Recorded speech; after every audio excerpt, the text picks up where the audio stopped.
I think this is the absolute demise of the post-war international monetary, financial, and trade system as we knew it. It's bad news for everyone, including India. I think there's no escaping the kind of backlash. India's Commerce Minister Piyush Goyal has actually called this an opportunity of a lifetime. You're saying this is it's a bit premature. For a lot of these sectors like apparel and footwear, where there's a huge opportunity there, but we seem to be going in the opposite direction. It's not just the BJP which kind of has turned protectionist. The Congress party that actually gave us this liberalization, they're not embracing openness and liberalization either, right? This year, India was supposed to become a $5 trillion economy, and it has not, clearly. Sure, I find all these numbers, to be honest with you, they're either a distraction for me, or they are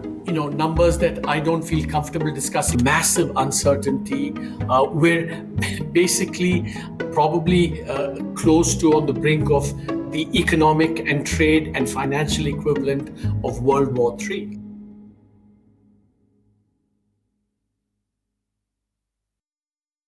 Hi, I'm Shoaib Daniyal, and I'm with Arvind Subramanian, economist and former chief economic advisor.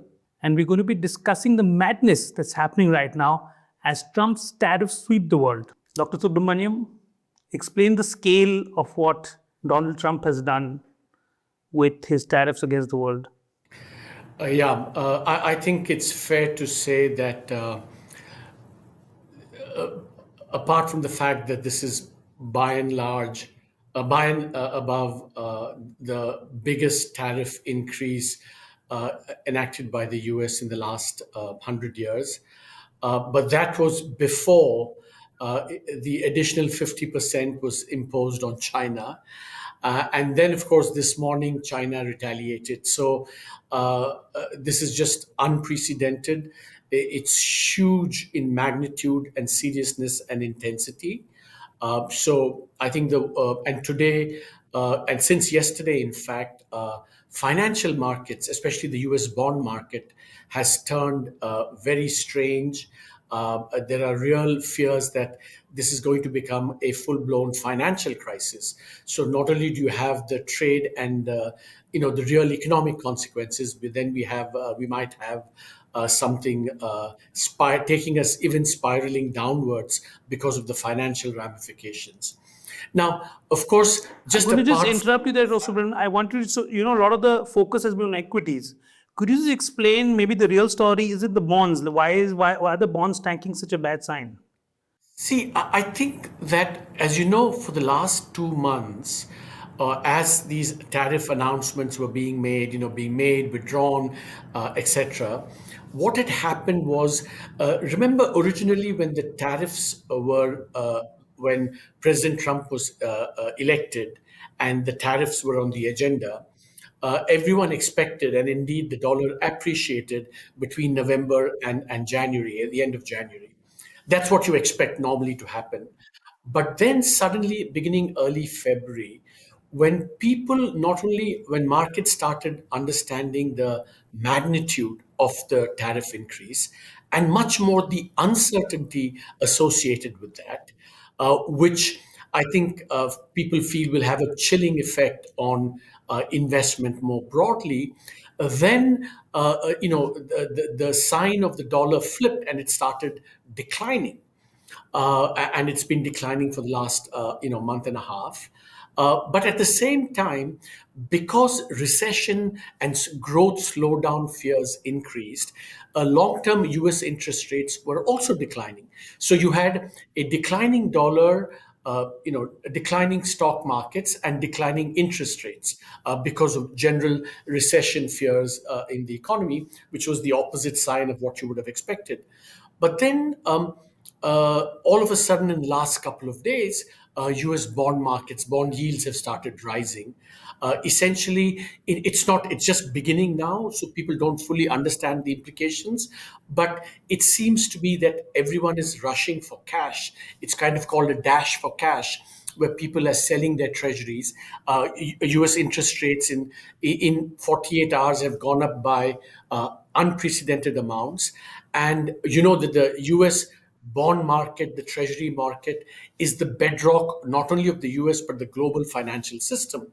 And so, this is what happened in 2008. There was a brief bout in 2020 when similar things happened, which was very scary. And now we're maybe beginning to see early stages of that. But I mean, we've got away from the main fact that just the tariff increases alone uh, are going to now, if this continues, remember, there's also the uncertainty factor. We're not only looking possibly at a massive growth slowdown in the US, perhaps a recession, but also a global recession. Because trade is so important now in the global economy, and barriers are going up not just in the U.S. but now around the world, including China. And China is such a big trader that if China imposes tariffs, we're looking at something very serious. And of course, this is a game of chicken: who's going to blink first or not? So massive uncertainty. We're basically probably close to on the brink of the economic and trade and financial equivalent of World War III. I mean, that's where we are today. So is this like the like so what you said, is this the end of, like, if things go along the path that you're suggesting, is this the end of almost like a post World War II system where the US helmed a sort of free trade system where it bought from the world, and its currency was the reserve currency? Is this almost like the end of that system where the US is now becoming quote unquote a normal country which is looking at normal trade, which is looking at equivalence with other countries? No, no. I think this is the absolute demise of the post-war international monetary, financial, and trade system as we knew it, because all the rules have been flouted. Tariffs are not on a non-discriminatory basis. They're not based on negotiation. Old agreements have been torn up. Free trade agreements have been torn up. WTO rules have been flouted. So it is very much the end of the world trading system, certainly. Which doesn't have the U.S. Whether it also clearly the fact that bond yields are rising, people are interpreting that also as the not quite the end, but maybe the beginning of something serious in terms of the safe haven status of the dollar and the United States. So if we go along those lines, it also means serious threats to the exorbitant privilege that the dollar and the US enjoyed for the last 75 years. So I think we're looking at the end of all of that, certainly. What's going to come in place, of course, is completely uncertain. Do you like what you're seeing? Do you want Scroll to do more such video content? We at Scroll are building a new studio to do more explainers, podcasts, and interviews. Donate to the Scroll Studio fundraiser so that we can build a high quality studio to deliver high quality video content to you. Let's come to India. How does this affect India? I mean, it's not the biggest player here, but how does it affect us? Well, I think the first order effect on India is going to be a severe downturn in economic activity, because tariffs for India are also 26%, quite high. Um, Although exports to the US are not that big, US is still one of our biggest players. I mean, all the analysts are saying that it's about a percentage point of GDP lower than what we had previously.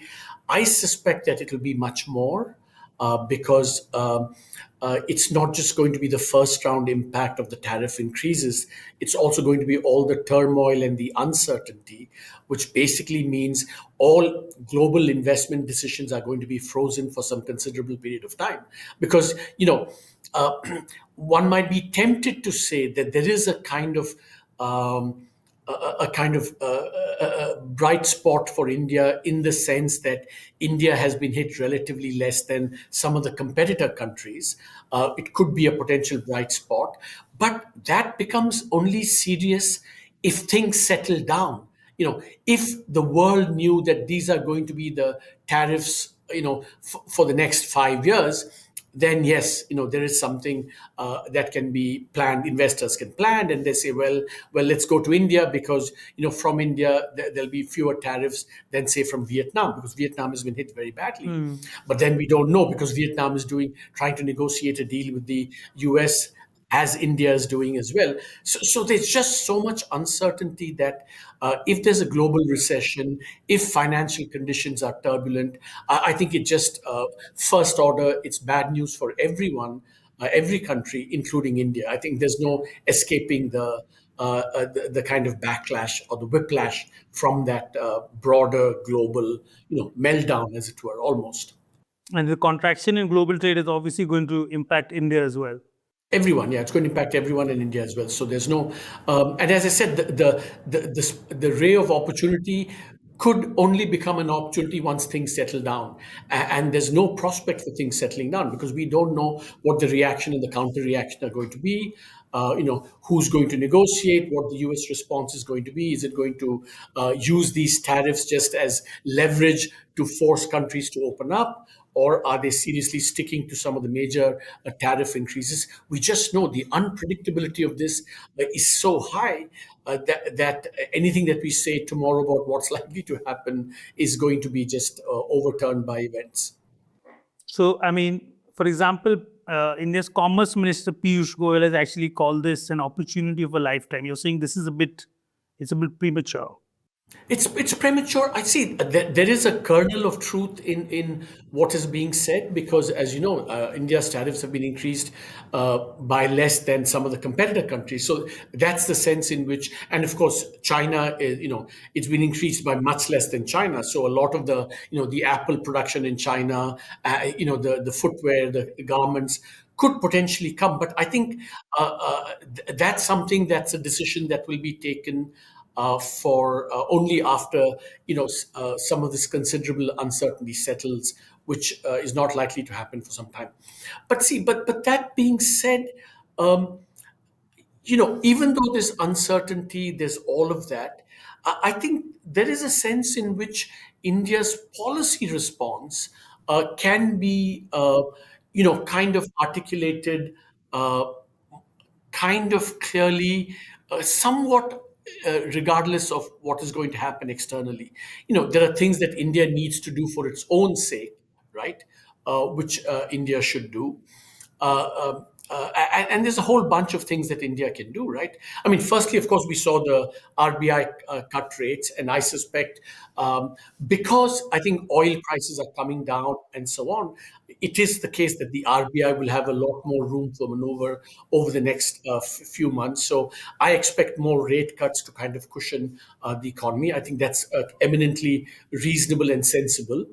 But then on the more on the economic policy front, as you know, I've written that in the last couple of years, especially, India has become highly protectionist. In fact, India has gone in the other direction, not just tariff increases and so on, but these quality control orders which have spread like cancer in the system.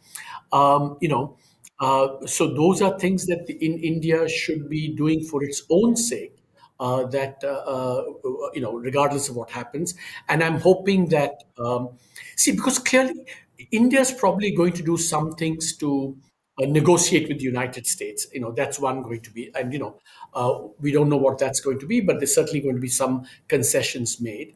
But at the same time, I think India should act on three fronts. First, liberalize the economy, that it should do for its own sake, right? And there's a big agenda there. One.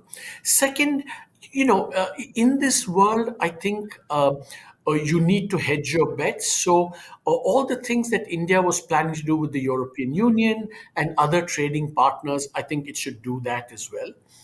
And of course, looking long term, India should be on the side of countries and cooperating with countries that should try and restore some order and stability and rules, back into the system. I think we should be actively on that side. Historically, India has always been seen as a naysayer in all these international multilateral efforts. I think this is a time when all those countries who still believe in the rules-based system, and I think everyone has benefited from that. I think India should be on that side, pushing for a more rules-based international order. So India can work on multiple fronts. Dealing with the United States. More important, what it needs to do for itself to boost manufacturing, something that we can come to, and also to work with other countries to not allow the kind of chaos to spread in the global system. You're saying in the chaos, anyway, India is a big player. So the chaos when the chaos settles, India could actually go up and become not a big player in these systems. Yeah, I think the way to think about India, it's neither too important nor is it not important, right? It's Right. in that, which is a medium-sized power which has a say. But it can align with lots of other powers who believe in this and try and recreate a system. I mean, we forget that when the Bretton Woods system was created, India was a very active participant in that. In 1946, we played a very useful. We were Yeah. not big then, but we played a very useful role in creating the system. Now we are much bigger. We have more say and influence, and there are greater threats now, greater stake. We're a bigger economy. We're also a more integrated economy. So, the stakes are greater for us too than they ever were. So, I think we should work towards that. And I think what you said was very interesting earlier, that India is a very protectionist economy. In fact, I think what Trump said, that India charges the highest tariffs, is there's a ring of truth to it. And you're saying this crisis could actually be an opportunity for politicians to use this crisis to do something good for India. It's almost like a mini 91 movement. Yeah, I think that's what my co-authors and I wrote a set of pieces saying that this could be a 91 type moment, but whether, but that requires believing that you know we the fact that we've turned protectionist in the last 4 5 years, it seems to suggest that we don't believe in that anymore, and so we have to kind of change those beliefs, and use this as an opportunity. So the opportunity might be there, but also that there has to be some reevaluation on our part as to what's in our interest or not. And I think you've written very well about how, I mean, protectionism actually kills our own industries. They're meant to actually Exactly. spur on industry, but in so many cases, like apparel, for example, uh, Bangladesh and Vietnam have outstripped us because of protectionism. Yeah, and even before these Trump tariffs, now of course, now all bets are off because of all this uncertainty and so on. I've written with my colleagues that we there was not only a China plus one opportunity, there was a Vietnam plus one and a Bangladesh plus one opportunity even before the tariff Yeah. increases, because Vietnam was also becoming, wages are rising in Vietnam. It can't really absorb all the slack left by China. Bangladesh is having its own political problems, right? So for a lot of these sectors like apparel and footwear, where there's a huge opportunity there, and but we seem to be going in the opposite direction. For example, we wrote about how these quality control orders are being imposed in textiles, which just kills the export industry, garment export industry, because to export garments, you need the cheapest source of inputs, which are these man-made fibers, and there are quality control orders on all these man-made fibers. So your cost of inputs are going to be rise very sharply, and so I mean, I've felt that the one state which has been doing quite well, taking advantage of this China plus one opportunity, has been Tamil Nadu. It's seen a lot of manufacturing come, not just in electronics, also in automotives, but also in non-leather apparel, non-leather footwear. All the Nike companies. that sell to Nike. Many of them now are locating in Tamil Nadu. But there again, you need cheap inputs. You need access to. So if we become protectionist there, it's going to be very difficult to become an export, to increase our exports and then our manufacturing. Because it is true that this is maybe our last shot, our last window at becoming not becoming a manufacturing powerhouse, which we can never be because we've never been in the past, but we can certainly improve our current standing. Our if you take labor intensive exports, we have about 3% global market share. I mean, we should be having at least 10% market share. China has 40% or 35%, but there's no reason why we can't go from 3 to 10 or 15. And that means a whole lot of employment opportunities. So even if you have modest ambitions, the opportunity is quite substantial. I want to unpack two things that you said there. I mean, one of the things that you said is absolutely on the ball that for the last decade, Make in India, China plus one, all of that they've come a cropper, right? Our manufacturing as a percentage of GDP is stagnant. Our employment as a our manufacturing employment is stagnant. I think our exports have gone down over the past decade, right? So all of that is coming true, and I want to dig a little bit deeper in the political economy. What you said about apparel, it's remarkable that India has such a large population, right? It should be an absolute shoe-in for labor-intensive manufacturing. Yet you're saying, you have these systems like, these orders which are holding us back. What is the political economy of it? Do we have some sort of policy capture by, a few large corporations which are stopping India from going forward? Because some people are clearly benefiting from this, right? Yeah, see, I think it's a combination of a lot of historical factors and political economy. See, I think fundamentally, uh, you need to believe that to export more, you need to import more. I mean, that's the fundamental, if you don't believe that, you're not going to, everyone wants to export, that's, So who's not a who's big going to deal. buy? If everyone wants to sell, Yeah, who's I going to mean, I buy, mean, right? no, to make your exports competitive, you need to have open access. So I think that fundamental belief, I think, is somewhat lacking. I think, I think the powers that be think that somehow we can become a manufacturing and an exporting powerhouse by restricting imports and by building this based on the domestic economy, right? I think that's the kind of illusion we have, that we have a very big market domestically which can sustain manufacturing. The truth is we don't have a very big middle class consumption market, and in any case it doesn't. It's a fraction of the global market which we should be trying to capture.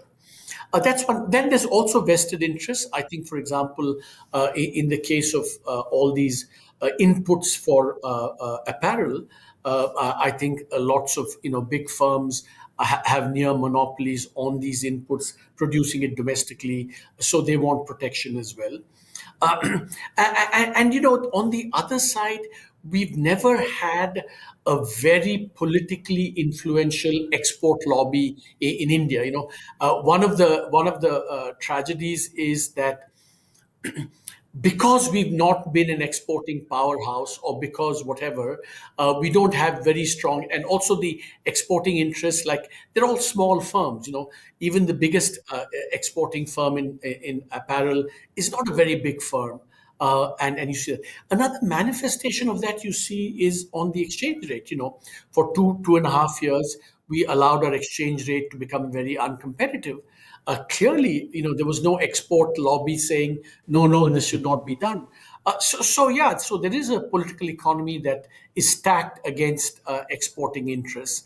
But it also comes along with a deep ideology that doesn't really believe that, to be a competitive economy, you have to be an open economy. And I think that's something. So it's a combination of ideology, vested interests, the fact that the balance of interests is very much on the side of the protectionist lobby, not on the export lobby. I think all these factors play a role, I think. Right. I think the Bombay plan never died in some ways.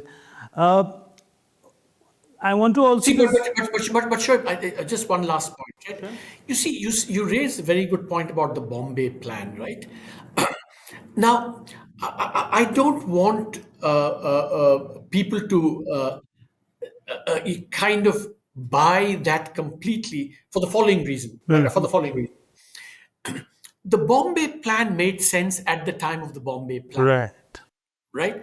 But today in 2025, between 1990 and 2015, we had the biggest boom in growth, exports, manufacturing based on opening up the economy.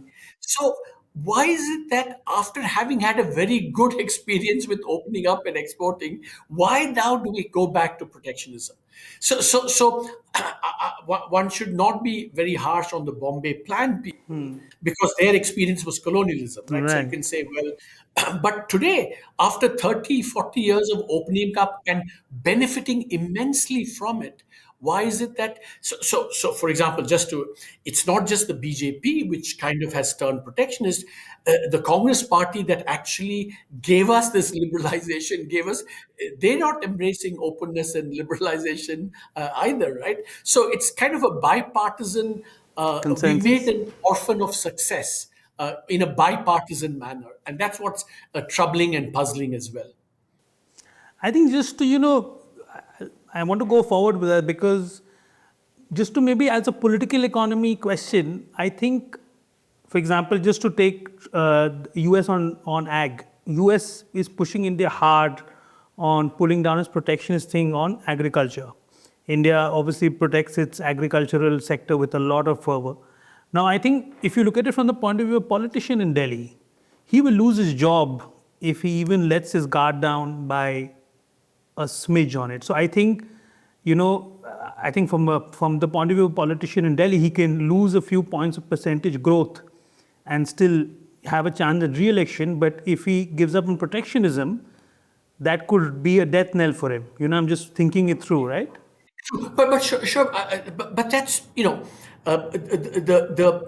the politics of agriculture. I think are very sensitive, and I think one should be cognizant of that. But why does it explain manufacturing? It doesn't explain our Right. protectionism in manufacturing. And by the way, we have very high tariffs on agriculture, and we have restrictions. But my co-author Shomitra Chatterjee has always said that, for example, the agro processing industry, right?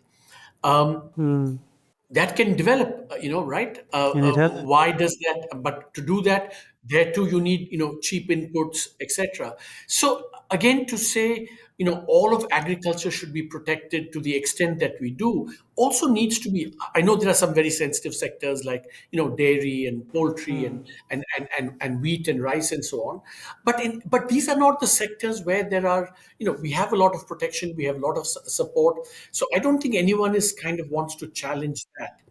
But anyway, I mean, at least one can say that all these sensitive things, sensitive dimensions, don't apply or rationalize or explain what we've done in low skill manufacturing. Yeah, I mean, 3% is just inexplicable that a country like India has only 3%. I wanted to go back to the Tamil Nadu point that you raised. It's not directly connected to tariffs, but it's so interesting that even if India actually does very well out of this, again, you're going to have Tamil Nadu benefit. Maybe you're going to have Maharashtra, Gujarat benefit. Even if India actually, has a bonanza out of this crisis, the actually poor parts of India, which is the north and the east, are still going to be left behind. Is that not right? No, see, right, but sure, the question is that, but that's almost, it's almost like you've given up on the Hindi heartland, whatever. Because after all, why shouldn't they emulate what Tamil Nadu has done? Because remember, it's something that viewers should know that if you had said, where in India should unskilled manufacturing be located, the answer would be the poorer parts of India because that's where wages Yeah, are much lowest. Yeah. cheaper. But in fact, we have this setting up in the high wage parts of the country because the labor disadvantage is offset by all the other things like ease of doing business, providing accessible inputs, access to ports, all these things are there. It's not something that is out of the hands of the politicians in UP, Bihar, etc., or Madhya Pradesh. I think Madhya Pradesh is, I think, beginning to kind of understand this a little bit.